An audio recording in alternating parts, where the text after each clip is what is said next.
Sadhu, sadhu, sadhu. Okay, friends, I hope everyone doing good. So let's begin our Dhamma discussion. So as we learned in our previous session, Vipassana meditation, so we try to understand according to the breathing how we should practice Vipassana. So there we also learned that Vipassana means clearly seeing. So we wanted to see clearly the breathing. There, so we also learned the breathing is impermanent. So we need to understand that impermanent nature of our breathing. It's a little bit difficult to understand that teaching because without a direct experience for ourselves, it might be difficult. So, but Buddha has given us some instructions and also teachings to uh, clear this idea, and it's very clear according to the teachings. Um, but I'm going to today. I was thinking about sharing with you something, a kind of a teaching which gives you more easier to understand this Vipassana knowledge. So there I selected a certain uh, verses from an enlightened being, so that how this person is explaining about the impermanence that is seeing on that person's life. So we will study that verses after we are going for a short sutta teaching. Mostly I like to share a sutta teaching related to the meditations that we are practicing, so that way we won't be confused with these teachings, because Buddha's teachings are very important to understand, and they are very precise. So these are also the teachings also gives us much more clarity over time. So it has much more knowledge that is coming from the Buddha's life. So these teachings and the way that we study here will be very helpful at some point in your life when you keep on doing the practices. So because of that, my friends, without giving my personal ideas and my personal interpretations to the teachings, I like always to give you a sutta teaching so it will be more helpful. So, because those are the teachings which came from the far distance in the past, with the generations, that how they practiced the teachings. So it is very important to study a sutta, and also, friends, listening to Dhamma talk also support us to give up hindrances. Now, the Buddha say if a person focus to the teaching when it's being delivered, so they are in that moment, because of the inspiration that they are receiving, their hindrances will be neutralized. They will gradually fade away. Not just like listening to a song, not just like listening to a beautiful music, but when a person listens to a Dhamma, so Dhamma is coming from a heart, from the heart of the Buddha, where there was no any hindrances. So those are the words like generated in the Buddha's heart, like the thoughts, then turn into the words and then we receive it. So it has the power to reduce the hindrances in our heart. So again, when we read the suttas, and that is also very important, if you read the suttas, it has this power to neutralize the hindrances. So because of the joy that we feel, so mostly these are spiritual happiness. When we listen to a Dhamma talk and when we read Dhamma, and when we see a Buddha or when we see a stupa, so those are ways that we can generate the spiritual happiness in our heart so that it can overcome all the hindrances, the tiredness of the heart.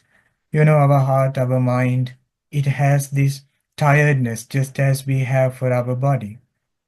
But when we uh, when we give these dhamma through our senses to our heart, it has the ability to increase our spiritual joy, spiritual happiness, and that will be our meditation. I mean, meditation in the teachings is like when we translate it to the Sinhalese.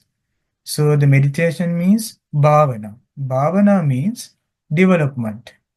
So to be able to develop, there should be something.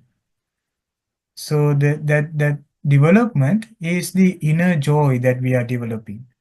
Now that development is our inner joy that we received through our Dhamma studies and seeing something like reading the Dhamma, or and especially the practicing generosity and observing training precepts.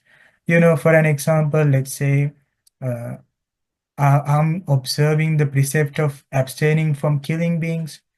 Now, this one is has a direct support for my inner joy, spiritual happiness. Let's say I recall about my past. Let's say I observed this precept for 5 years in the past.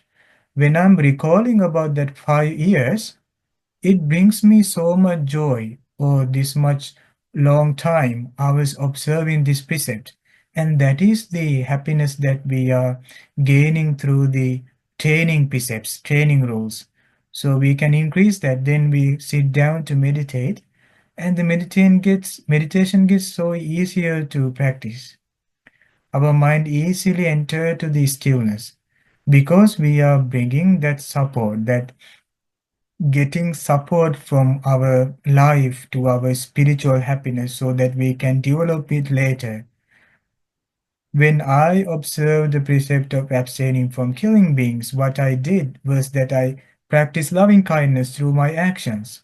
So when I sit down to meditate loving kindness, it becomes more easier to practice loving kindness because I watched for loving kindness in the past. So it becomes so easier. So there should be some certain joy in the heart in order to develop it. And that's how we can remove the tiredness of our heart, remove the tiredness of our mind. So again, friends, today I'm going to share another special topic, something called um, Sangvega. Sangvega means, when we get it into the English, it is a sense of urgency.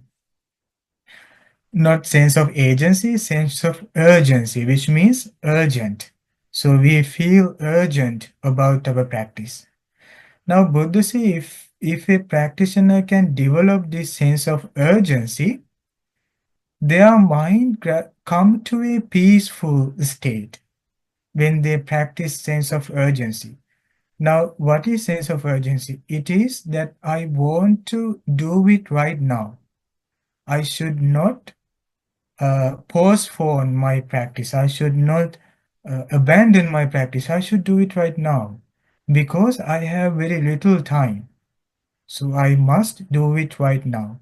So that way we think, we reflect like that. We reflect. So I have a very rare opportunity to practice the teachings, and this is the best time for me to practice the teachings. So that reflection support us this faculty of sense of urgency. So when the mind is felt with the sense of urgency, we will be so much devoted to the practice so that mind becomes so peaceful. So we haven't felt that. That is why our mind is not always restless, because it seeks for enjoyment in these sense objects, sense pleasures, and doesn't understand the great opportunity. Now, actually, friends, according to the Buddhist perspective, the life of that we gained in the human life is very rare. They say very rare opportunity to be born as a human being.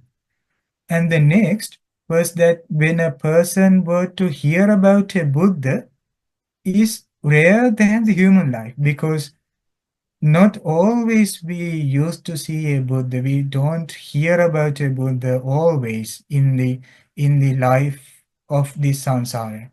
So we take the human life rarely, and even though we came to the human life, sometimes we might not hear about the Buddhas, which means when a person were to see the Buddha in their eyes, so it is very rare. It was not for us. Like, let's say that now we are living 2600 after Buddha's time, which means we lost the opportunity to be with the Buddha. So, which means it is very rare. So, the human life is rare, seeing a Buddha is rare. And the third, Buddha say, listening to the true teachings of a Buddha is rare. Now, for the 2600, the teachings were some, even the correct teachings are still alive in the modern world, but there are so many interpretations that is coming from the past which distort the Buddha's teaching. So now the Buddha say listening to the correct teaching is also very rare. So not everyone who heard about the Buddhas listened to the correct teachings. Now the Buddha is rare, human life is rare, and the listening to the correct teachings and is rare. And also Buddha say, living with all the sense faculties without any distortion is also rare, which means all together all of these, which means let's say there is a human being, but he has very good senses, and that being is living in the Buddha's time, and that human beings is listening to the true teachings. Those all together is very rare in the samsara. So we have that opportunity here because we are listening to the true teachings. We are listening to the Sutta teachings that Buddha himself uttered. So we still have that rare opportunity in this human life because we hear the Buddha's teachings, and also we gain the human life, and our sense faculties are working well. So this way, we can lead us to the final liberation, to attain the enlightenment. Now, these all together of these great opportunities that we received in this human life, Buddha equal in a simile is like a lightning. When it's thundering, so the light pops up, and the lightning, when it lightens, so all the places will be light up, but it doesn't have last long. It doesn't last long. It doesn't have a big time duration. When the light drops, it changes so quickly. It goes very quickly. So it is very little amount of time compared to the other things, like the light is very in seconds. Now the Buddha say when you compare this human life together with these opportunities that we gain the fortune to listen to the teachings and practice the teachings more easily, is like a duration of that thundering, which means very rare. It can change. So it is very rare opportunity we got in this human life. So Buddha say, because of that, monks bring up the sense of urgency. Devote yourself to the practice. Don't lose this opportunity. Don't put this opportunity away. Now, when we think like that, this reflection support us to bring the mind very calmful state, and that is called sense of urgency. So the more that we think about these great opportunities to study, learn, and practice the Dhamma, the, the more that we think like that, so more our mind becomes peaceful. So our mind will be so peaceful because of that reflection. Because mind blindly, because of the ignorance, travels everywhere to the to the enjoyment of the sense pleasures outside ourselves. So it goes and wanders alone. It goes everywhere because of that incomplete happiness that we expect from the sense objects. Now the Buddha said, think this way about the rare opportunity. So you bring up the sense of urgency. And that sense of urgency creates you so much protection. And the more that you feel that, more that you be mindful, because you know that I should not abandon this opportunity. I should be mindful. I should practice this mindfulness. So that way, so I should attain the final liberation. So pl- please, friends, think like that. So it will be very helpful. And I'm going to share a teaching supported to this concept, this idea. So let's see that one. I'm going to share the screen.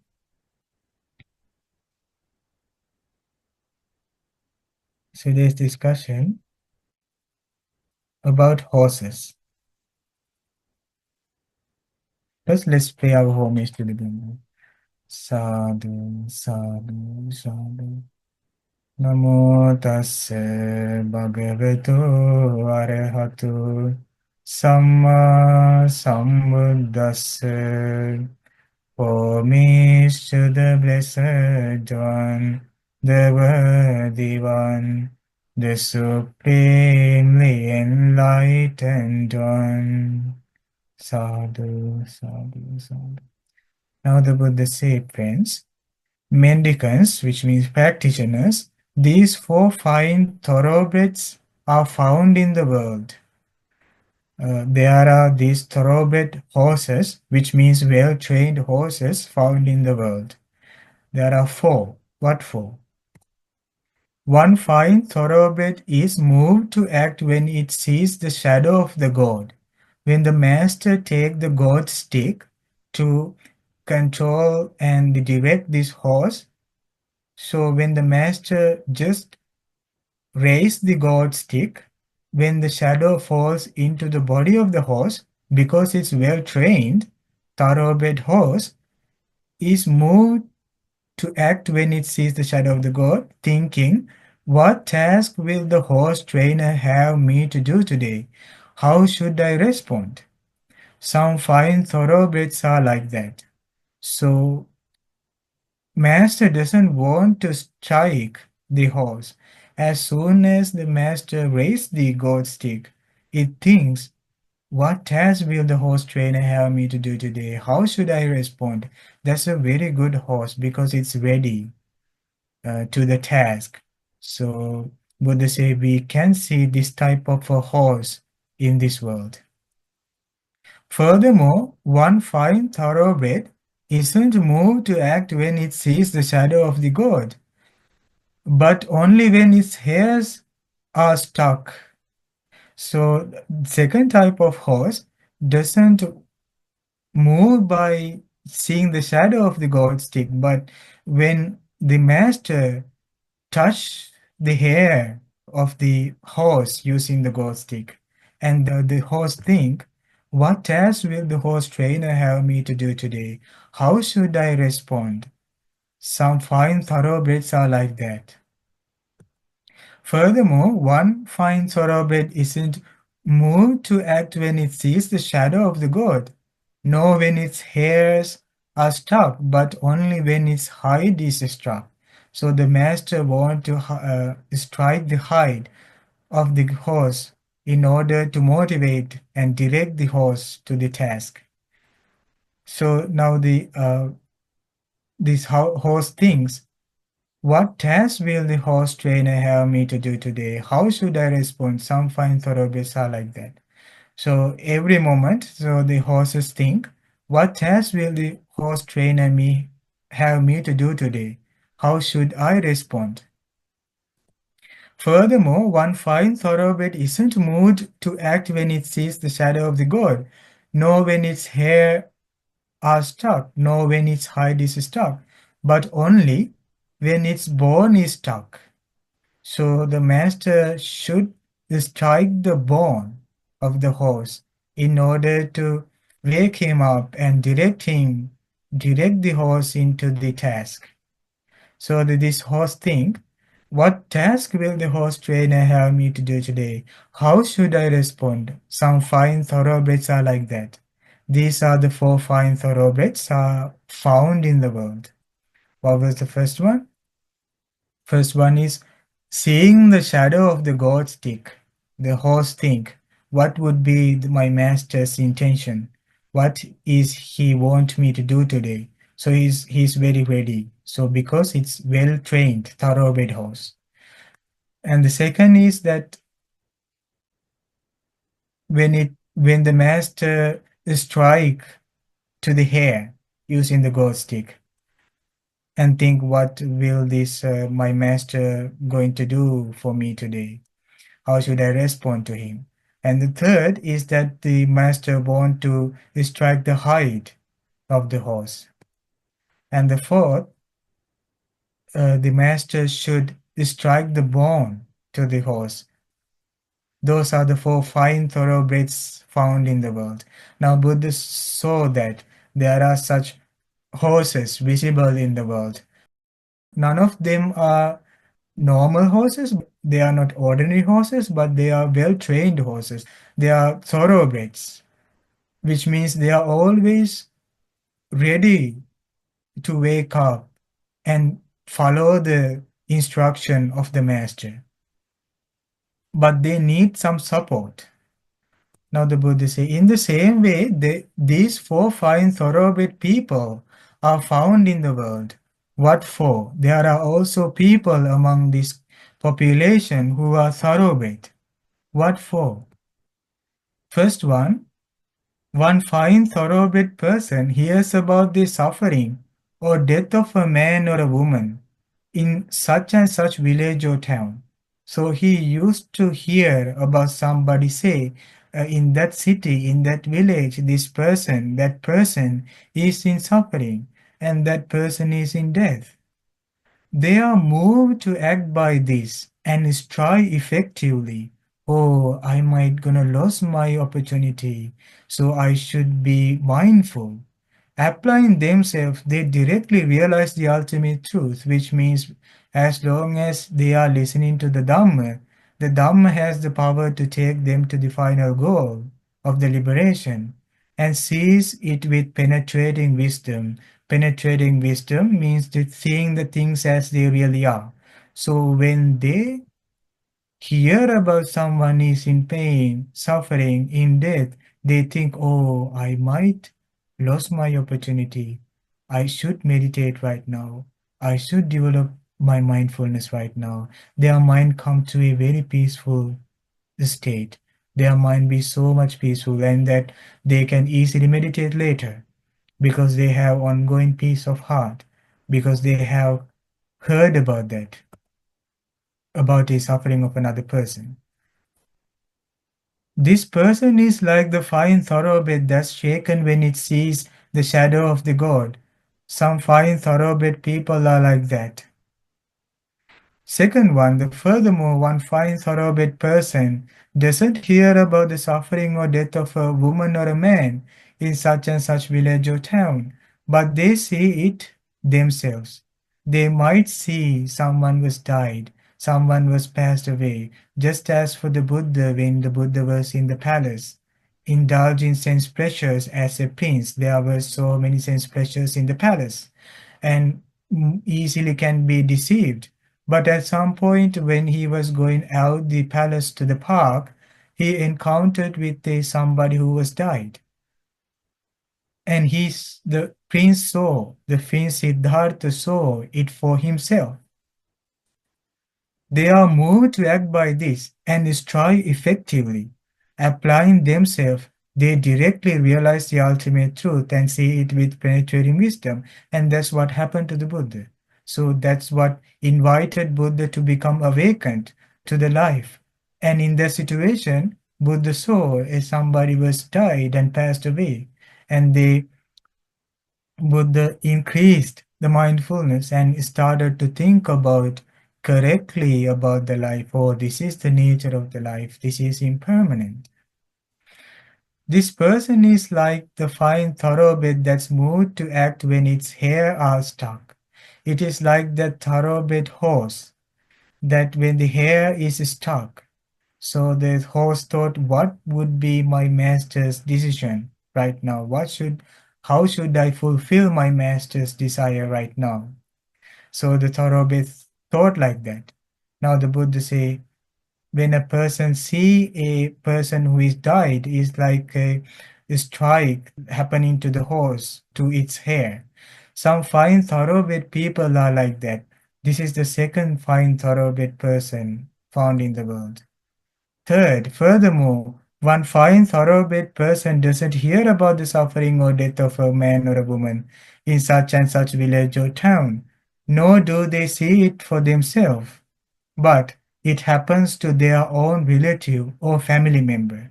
So someone in their family might be in pain, might be suffering, something happened to them. So then they move to act by this and strive effectively. Now this person gain the rare human life. At some point, this person's human life was changed. So he had to pass away, or perhaps that he's having an incurable disease or something. So this person wisely, not like abandoning, uh, put like caring about that person, not like that abandoning that person or don't care about that person, but the same time when they are care when they treat their family member which love and which with love and with affection, in the same time they practice the dhamma. They think, I can also lose my opportunity, so something could happen to my eyes, then I would not see the teachings, I cannot read the teachings. Something could happen to my ears, so I might lose my hearing, so I should do it right now. And seeing it with penetrating wisdom, they realize the ultimate truth and see it with penetrating wisdom. This person is like the fine thoroughbred that's moved to act when its skin is struck. Now, I used to know many people that came to talk to me that something happened to their relatives, but they don't wake up. So they even that they are being stricken again and again and again and keep giving the teachings again and again because of the um, possession of the suffering, because of the too much suffering that they cannot see it. So they lost their mindfulness. So that's why Buddha say these are thoroughbred people. These are very well trained people. Some fine thoroughbred people are like that. This is the third fine thoroughbred person found in the world.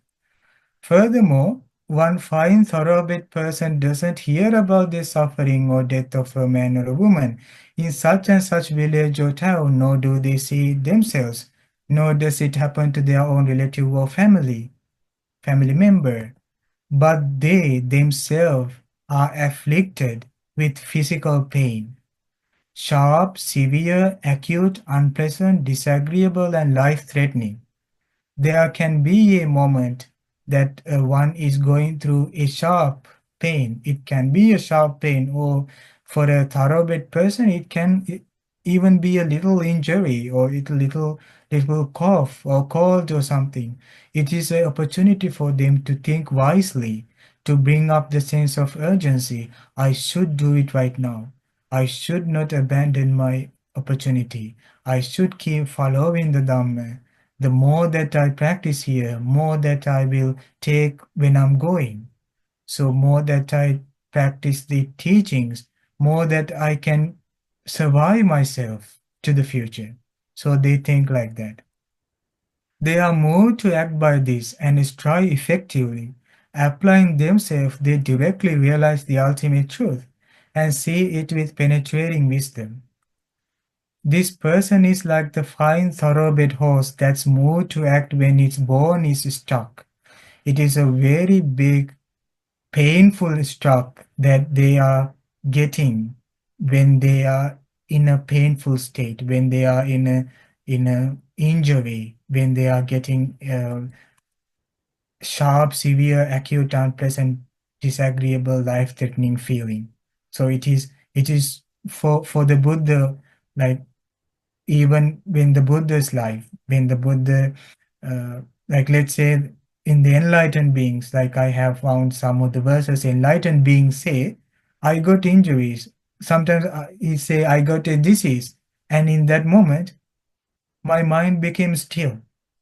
Why? Because he was very clever to change that situation into a opportunity to establish mindfulness so that mind becomes peaceful.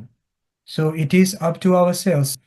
As a teacher, we can't give you the system that you need to think. So you take the teaching, you study the sutta, and you apply it to yourself in order to unravel your life. So you need to find the correct way of reflection for yourself. But still, these are guidance by the Buddha. So Buddha said this is how you should think. We need to reflect to understand the teachings because these are truth. This is the truth of the life. So we need to understand the truth of the life. So it is for everyone's responsibility to find the truth in themselves. It is not outside. That's the best instruction ever received when the Buddha say that the suffering is inside, in within, and the cause of the suffering is in within. End of the suffering is in within, and the practice lead to the end of the suffering is in within, and that is the greatest instruction because thereon we will be mostly find our solution inside. So Buddha say they are moved to act by this and they strive effectively, apply themselves, they directly realize the ultimate truth and see it with penetrating wisdom, and they reach to the goal. There is a goal of these practices. All practices take us to a one goal.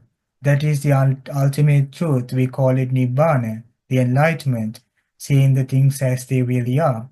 So this take us to such a goal.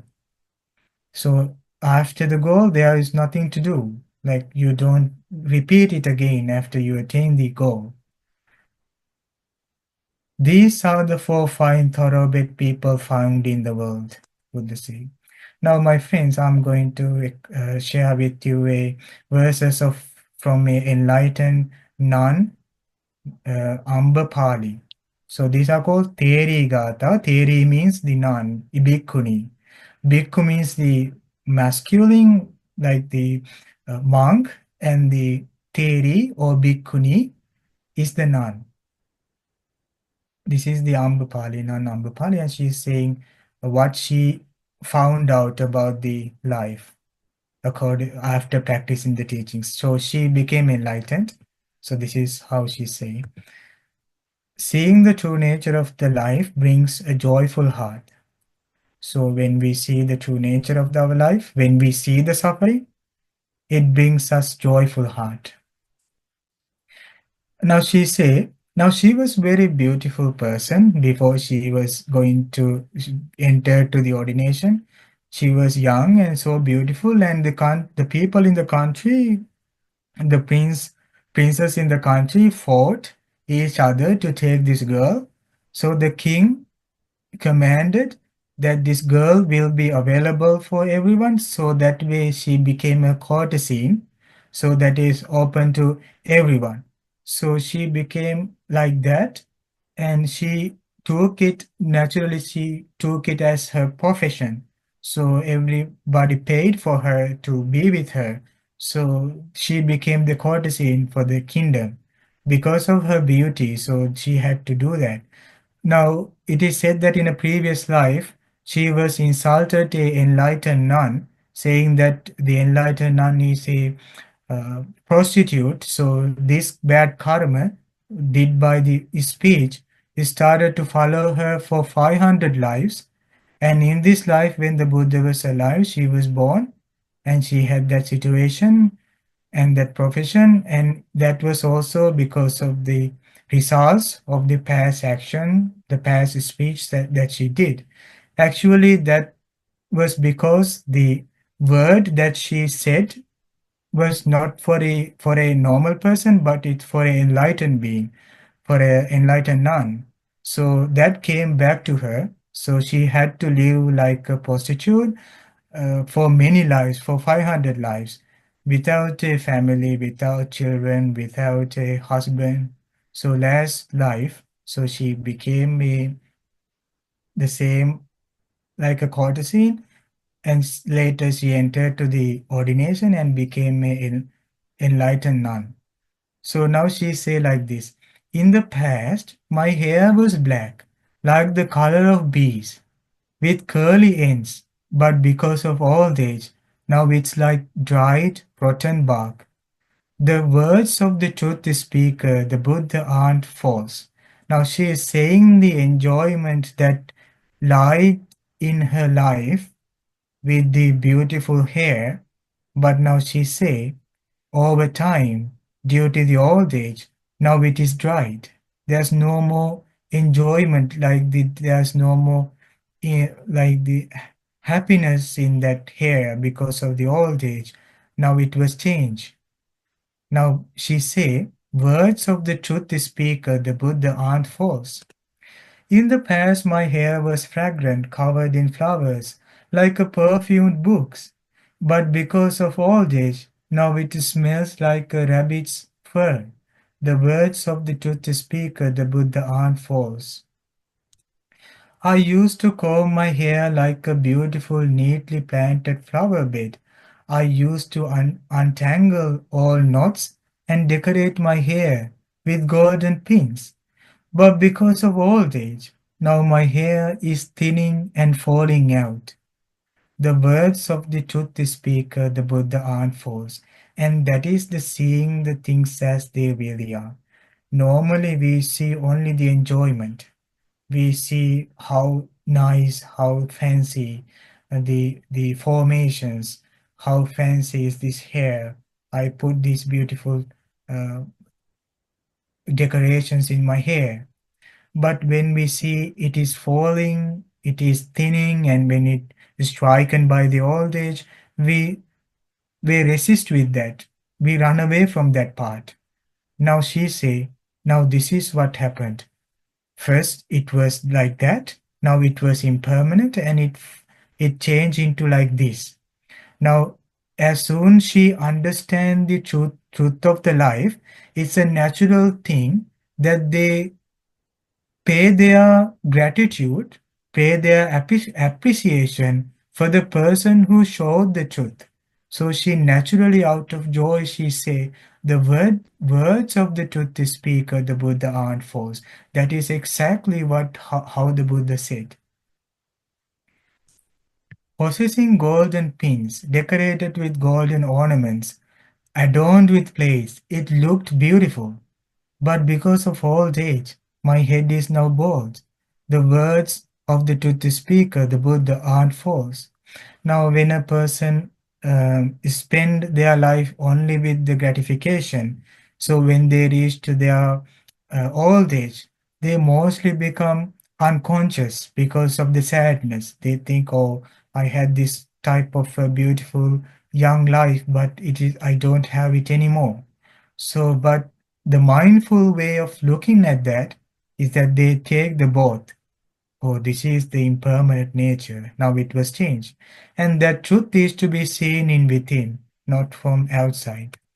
In the past, my eyebrows looked beautiful, like well painted crescents made by artists. But because of old age, they now droop down with wrinkles. The words of the truth speaker, the Buddha, aren't false.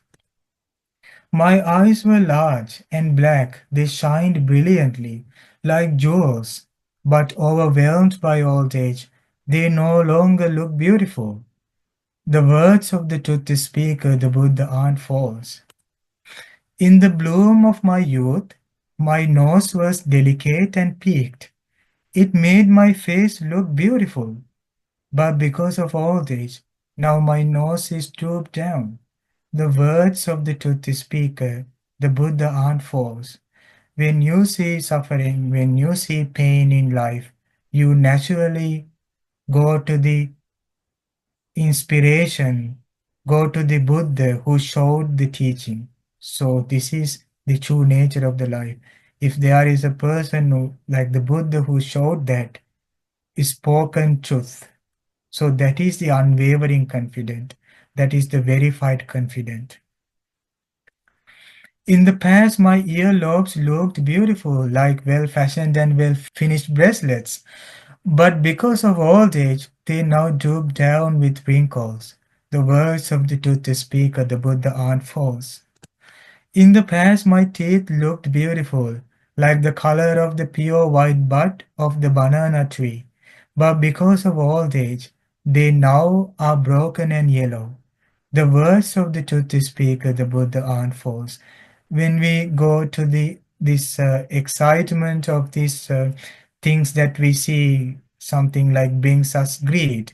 As long as we see that excitement and the beauty, the mark of the attractiveness, more often our lust increases, our greed increases to the body. But when we see that this body is afflicted by old age, this body changes, this is impermanent. So their lusts come to an end. They give up the greed.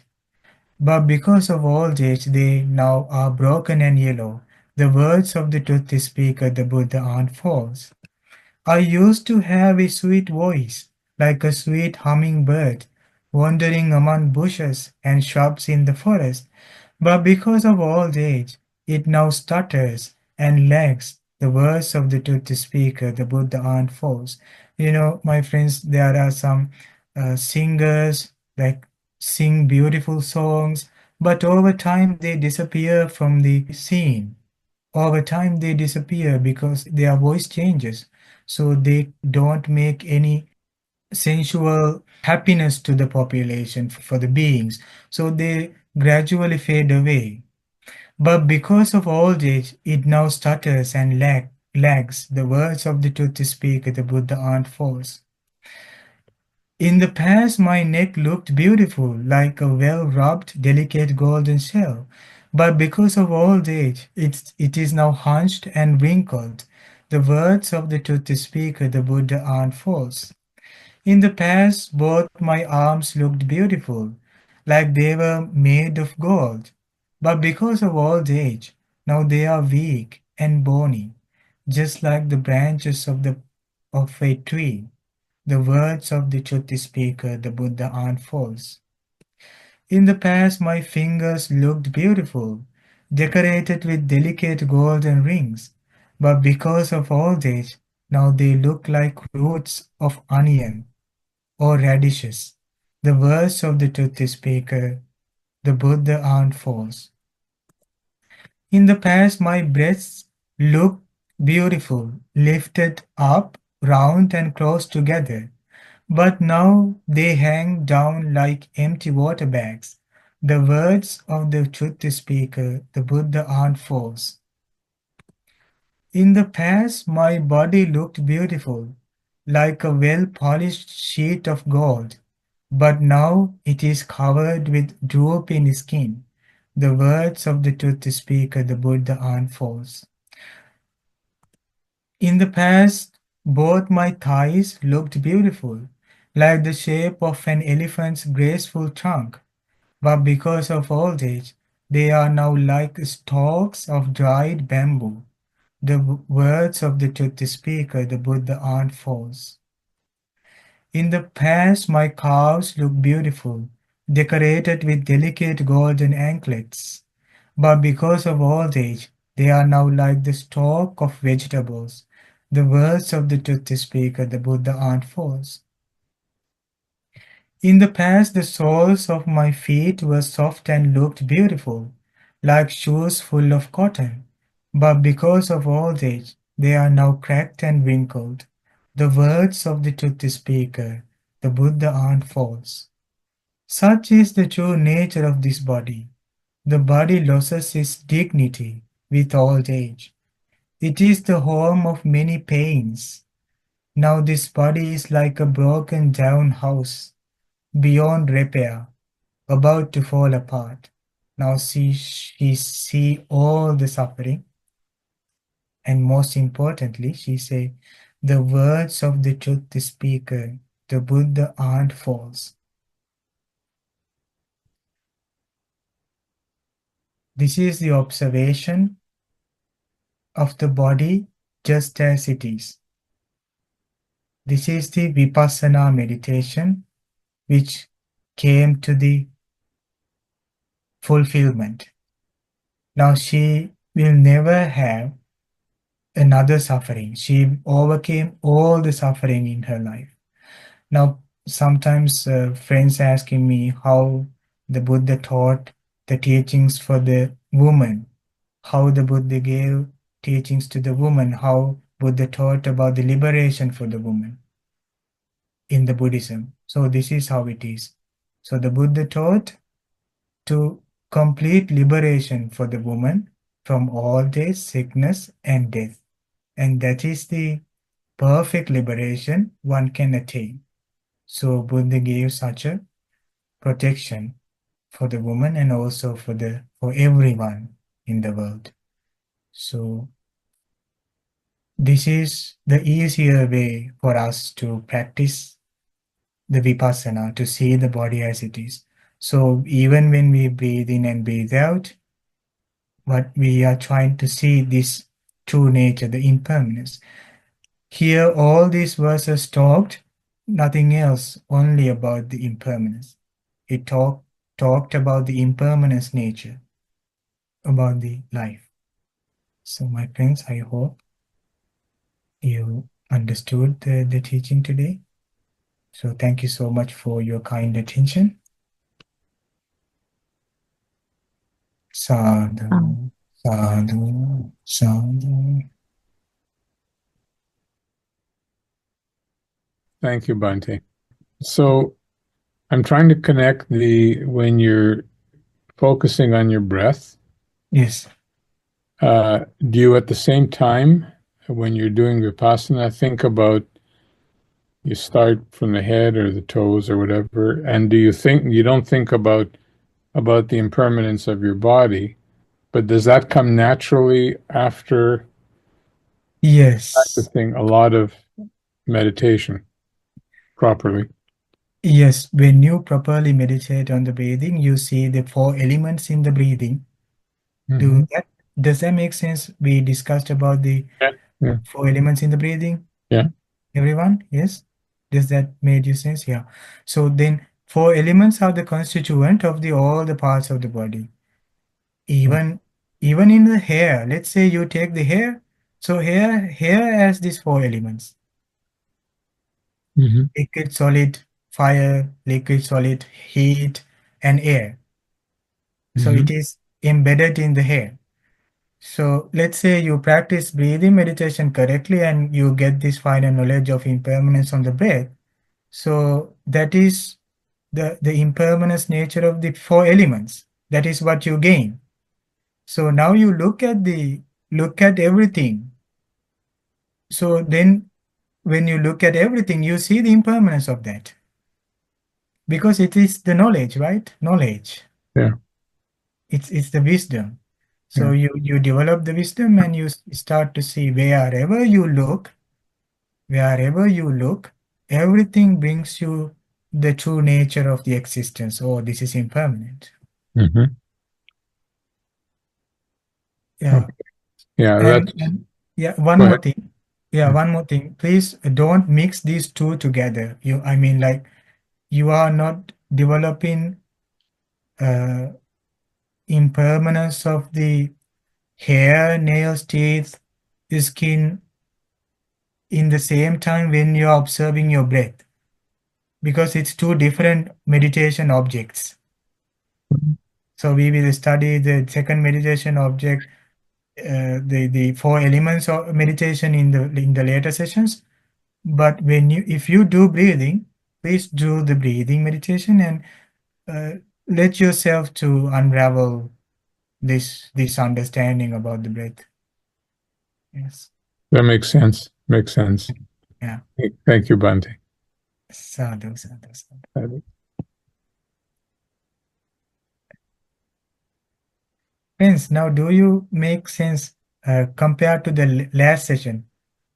I was kind of sad about the last discussion because it was very complex and very very complex one. But right now, when I'm sharing this one, I came up with this idea like now it's making sense. This is our problem, our ignorance, nothing else. I mean, ignorance means inability for us to awaken to ourselves, including myself. I mean, I share the teachings, but I should meditate. So, yeah. Bante, I have a question, but it's not related to this teaching. It's related to two sessions before. You had mentioned to develop or to uproot the conceit of I am. I didn't quite get that from the last session. What does that mean, uproot the conceit of I am? It is uprooting means you are doing a certain meditation. That meditation is called meditation on impermanence of the five aggregates.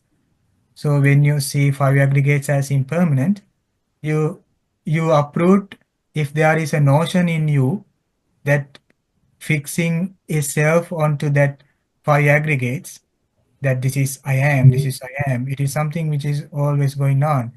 It is a byproduct of the craving. So we are making that back of our awareness. This is I am.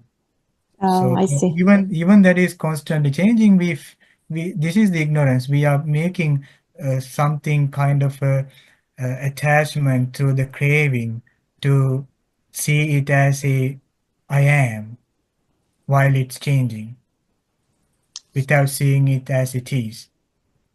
Oh, So when one sees the impermanence of the five aggregates, they uproot that conceit I am. I see. Okay. So an example of that will be, let's say, or focusing on the five aggregates. So let's say feelings, for example, or Yes, thoughts, right? yes, You yeah, have a thoughts while you're meditating and then yeah, impermanent meditation. yes. So that thought, you have to say to yourself, this is not me, because you know it's not a positive thought. You have to say to yourself, this is not me, this is not mine, this is not myself. Is that what you meant by Well, I think uprooting? seeing the impermanence, first seeing the impermanence of it before you think it is not I am, not mine, because I think this understanding of not me, I am, or not myself comes from the understanding of the impermanence. It should come like that. So Okay. we can reject that, oh, this is not I am, this is not I am. It's a rejection without a knowledge, proper knowledge to that thought. So Mm, first try to understand the thought, oh, this is impermanent thought, because this impermanent thought, because it is impermanent, it is unsatisfactory. Then you think because it is impermanent and not satisfactory, it is not self, which means you don't have authority over that thought to control. So then you think because it is impermanent, unsatisfactory, not self, this is not mine, this is not I am, this is not myself. What you are doing is a simple practice to break the craving towards mm-hmm, that thought. mm, When you see it like that, I see sometimes people, sometimes teachers say that, think that the thought is not me, thought is not I am. But I don't really like it because we need a kind of knowledge about the thought, because that way people might think, oh, so which means thoughts are not you? You don't have any responsibility about the thoughts coming in? mm-hmm. Yeah, So seeing like maybe the truth of or trying to find the wisdom, right? exactly. Very Okay. good. Yeah, yeah, Okay. exactly. Thank you. Yes. Okay, friends. I think we can end the discussion today. Let's share the merits. May all the devas rejoice in our merits. By the power of these merits, may all the devas be able to attain the peace of mind. Sadhu, sadhu, sadhu. And may all our departed relatives rejoice in our merits. By the power of this merit, may all the departed relatives be able to attain the peace of mind. Sadhu, sadhu, sadhu. And may my teacher Bante and also the other Bantes rejoice in our merits. May they have happiness in their lives. May they soon be able to realize the Four Noble Truths in this Gautama Buddha's dispensation. Sadhu, sadhu, sadhu.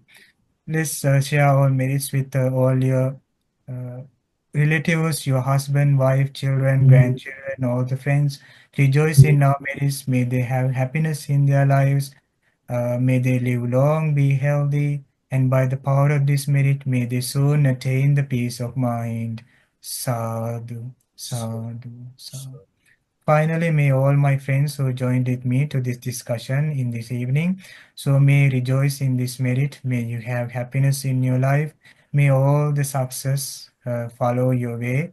And may you have a great success in these meditations and spiritual practices and Dhamma practices. And by the power of this merit, may you soon be able to realize the Four Noble Truths in this Gautama Buddha's dispensation. Sadhu, sadhu, sadhu. Okay, friends, thank you so much for being with me. Good night. Thank you, Bante. Bante. Thank you, Bhante. You're welcome. Nama Padaya. Namo Padaya, Bante. Taran Sarang. Namo Buddhaya Bante. No Buddha Bante. Thank you. Nice, Sarang. Thank you. Namo Buddhaya Bante. Thank you. Namo Buddhaya Bante. Share my merit with you too. Sadhu, sadhu.